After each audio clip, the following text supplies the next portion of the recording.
Hello YouTube, welcome back to BUB'S Comics. Let's do a haul.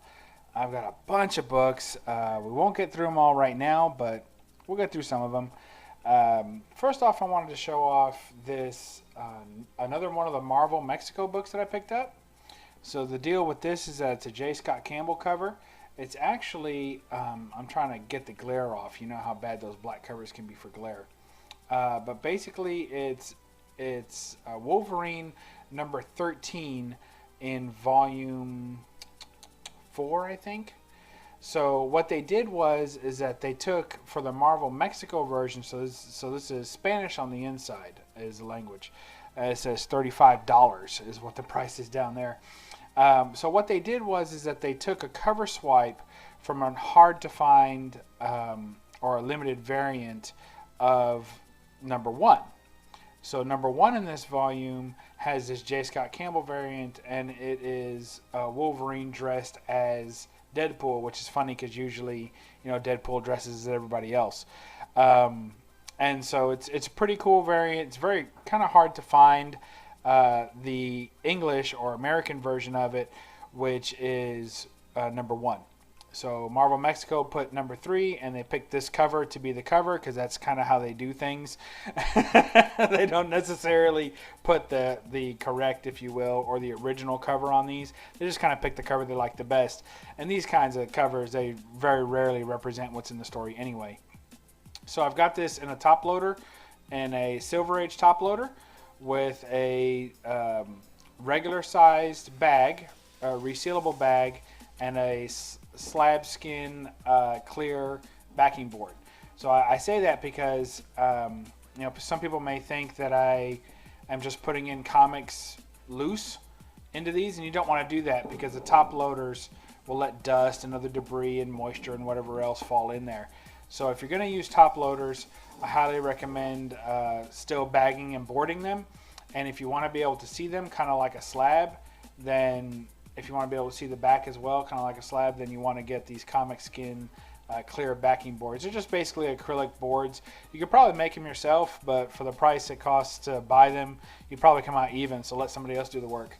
And that's what all my top loaders are in. So these are the same way in the background. All right, let's move along. Next one, this one's in a top loader, but I didn't put the comic skins. It just happened to be in a top loader for a minute. It's Tron number 1. It says inspired by the classic film and hit video game. Pretty cool. I don't know what to say about it. I bought it for 50 cents. I mean, you almost can't turn it down. So, and this other one was an ePay buy. Wolverine number 13, Marvel Mexico. So this next one, and I like Tron. I'm a big Tron fan. I'll show you this real quick. This was a collectible that I picked up at Comic-Con I went to this past weekend. And what this is this is the Tron Evolution video game. This came with the original game, the PS3 version of the game, and has a little pull-out where it holds the game in, if you wanted it to. I actually do have the game in there because I already have the game, and it's actually one of the few games I'm good at. Like, so you know, I like to play video games, but I'm not really great at video games. I'm just kind of average. Any kind of online or multiplayer games I usually do very poorly at.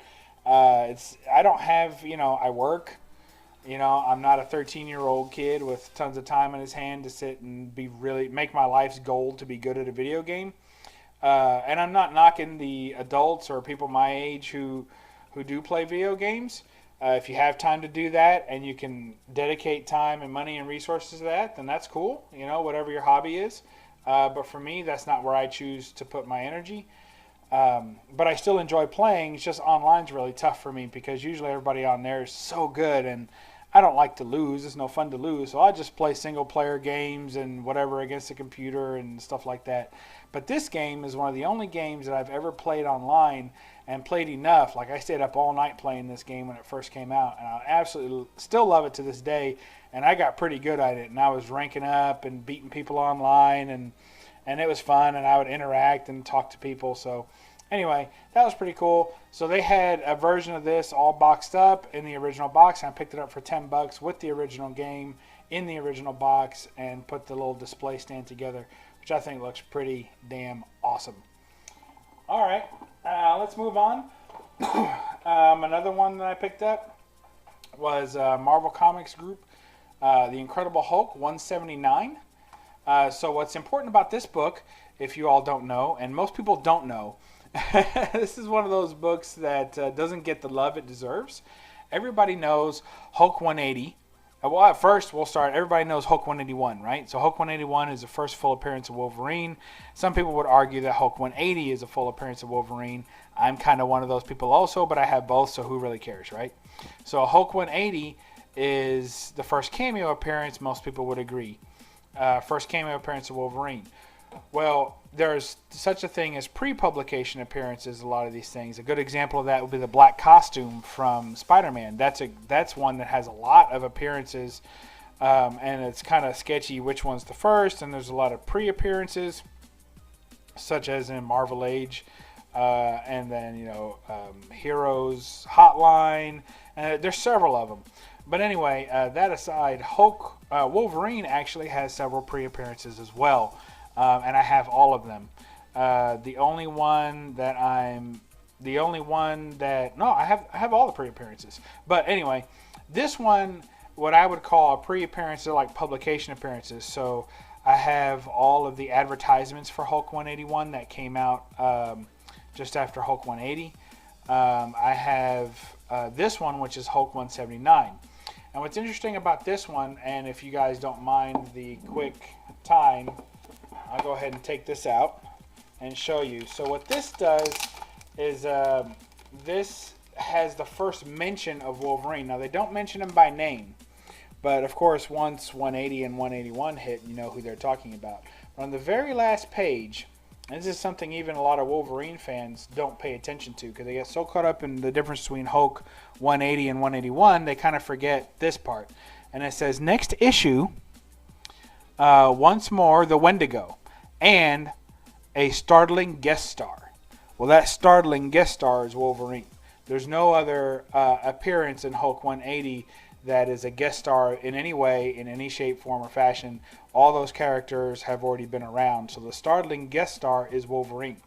So what's interesting to me about that is that you never hear about that. No one ever mentions 179 as a pre-appearance of Wolverine or anything that should be collected if you're a big Wolverine fan. In fact, I was on Facebook in a Facebook group, and the guy had posted a ton of books, and he was like, he had Foom 2, which is the, some people will call a prototype appearance of Wolverine. It's really just a fan submission, but I have that also because I try and collect them all. But anyway, they were talking about he had listed every appearance of Wolverine, including his pre-appearance run, and did not list 179. And this guy was super thorough. He had everything except 179. And I said, hey, I would respectfully add 179 to the list. The guy went out and bought it and still didn't know what I was talking about. He messaged me and he was like, what are you talking about, man? I don't see it in there. And I was like, it's there. Look on the last page at the bottom, and I sent him a screenshot of it. He's like, oh, I see it. Thank you. So anyway, there you go. That's probably all I'll show today. I gotta show a couple more. Here's Green Lantern 36 from the New 52. Just a cool Lego cover. I like that punch-out Lego look. Here is Witchblade number 25.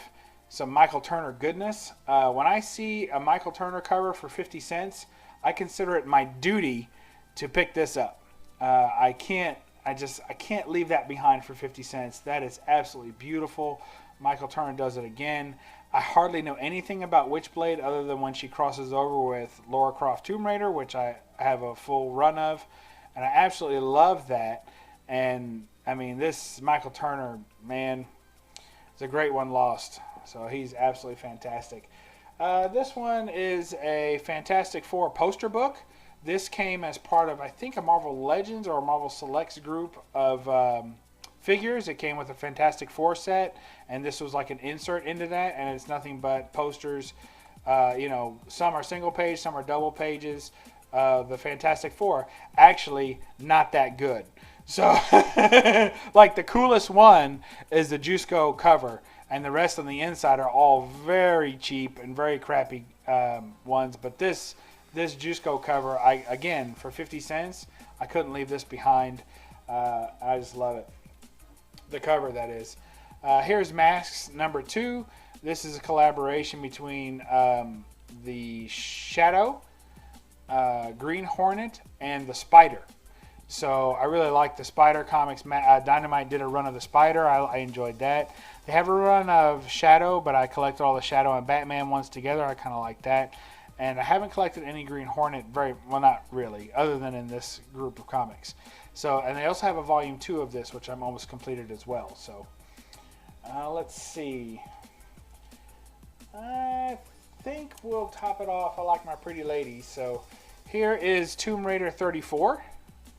And that is the Adam Hughes cover for Tomb Raider 34. And it's just, I think it's the A cover. And it looks pretty rough. This is some of the earlier Adam Hughes work. Not the earliest, of course. But this is before he had, I would say, a huge following of people who just go gaga over his stuff and want to collect everything he's got. This is more of the just becoming the great Adam Hughes time, where he was getting top cow recognition and people thought his stuff was good and amazing, but that photorealistic type of drawing wasn't so popular at this time, so it was just kind of coming into its own. People didn't really like it. A lot of people didn't like it. But anyway, this is his Tomb Raider 34. Of course, 33 is the 33B is the moneymaker there, and I have that slabbed on the walls, a 9.6. I'm sure you've seen it in my previous videos. And here is Tomb Raider 47. Now that's some good Adam Hughes art right there. Looking real good there. And I think that's Magdalena, if I'm not mistaken. And after picking up these 2 books, that does 2 things. One is it completes all Adam Hughes work on Tomb Raider Volume 1. So now I have all the Adam Hughes covers. A lot of them were cover Bs. So I have all the Adam Hughes covers on Tomb Raider Volume 1. And it completes my Tomb Raider series. So, woohoo! So I have all of Tomb Raider Volume 1 completed this year. That was on my to-do list for 2018. Super duper happy to have that. Let's see what else we can show. And we'll leave it at that. Well, how about some modern books? You guys like those? So here is Elvira, Mistress of the Dark, number 3. Pick that up. I do my pre-orders through mycomicshop.com. So there's a LCS that just opened up in my area. I got a new LCS, and I stopped by and I was trying to pick up a couple of variant covers and a couple of things that you just usually can't get on mycomicshop.com. So I was like, well, let me do that. And I thought about maybe subscribing to them, but I'm not. I'm just not going to do it. I like my mycomicshop.com orders. You can't beat the shipping. It's $5 for all they can fit in the box. It does, and as much as you want. It's just $5, and it usually comes between 3 and 14 days. In my experience, it usually takes about 7 days on average. Sometimes it's here in 3 days, and sometimes it's here in 14 days, but usually it's about 7. Been collecting all this Elvira, Mistress of the Dark. I've got all the photo covers so far, which is really a shame because there's so many great covers to this book and to all the Elvira books. I just think, and they're really funny and really tongue-in-cheek kind of humor. If you like Elvira's shtick, if you've liked those old kind of horror movies, these books are fantastic for that. The art is really good, and it's just excellent. The stories are all funny. She's drawn sexy. Honestly, she's drawn probably sexier than she is in real life. So I think that's pretty cool. And then when you get to the back, they show you all the covers that they have. Dynamite usually does this with all their books. So you go to the back cover, and it'll show you, or the back inside cover, the last fold, and it'll show you all the different variant covers. So you kind of have a copy of all the variant covers in there. So my point was just to collect all the photo covers from this run. There's another Elvira book coming out that I've already pre-ordered. I forget what it's called, but there's another one just after this that's just come out. And I'm not ordering the photo covers for that one. I'm going to get some of the regular covers because they're done by some pretty killer artists. So I'm looking forward to that. Another one. So there's a winner. So now I can give you a stinker. Here's Oblivion Song number 9. I checked out on this series around number 6, but that's what happens when you pre-order, right, guys? You got stuff going on for months and months and months, and when you fall out of favor with a book, or a book falls out of favor with you, you just keep going, because what are you going to do? You've already got 2 more months coming. You can't stop it, right? Well, you can, but you know, you're going to end up with books. Once you've decided you don't like the book anymore, you're still probably going to get 2 more books. So good luck with that. So that's where I'm at with this one. I think usually when I have these early new comics, I'll give them the first 10, because if you're ever going to resell them, 10 is a nice round number. And a lot of people, if they haven't read the books, they don't really know about the story arcs. So some people will collect up to a story arc end, that it might get you to book 8 or so. But I like to go to 10. And then if you really don't like it and you want to ditch the whole thing, you could just sell it as 1 through 10, and it'll probably sell for what you've got in it. So there you go. That's my little haul.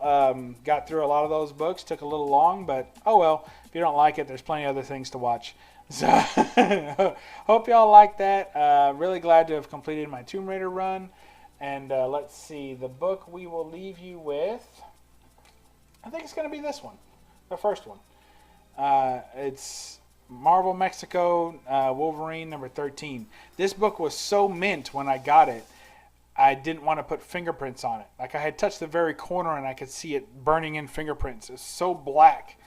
So I cleaned it off with a towel real quick, like a tissue, and got the whole thing nice and shiny again. And I touched it with a cloth the rest of the time while transferring it into this bag and board. So this one goes up on the wall. I really like it. It's pretty cool. And, you know, J. Scott Campbell. And really, it's the first J. Scott Campbell book that I have displayed. So there you go. It's a little bit of modern art for you. All right, y'all. Well, I hope you enjoyed that. I enjoyed it. And if you like stuff like this, subscribe to my channel. I'm always doing crap like this. And if you think it's that much of crap, give it a thumbs down. You probably won't be the only one. And if you like it, give it a thumbs up. You probably won't be the only one that does that either. So, hey, you want to be part of the crowd? Do something. And, you know, that's about it. And as I say at the end of every video, read a comic. Thanks. Bye.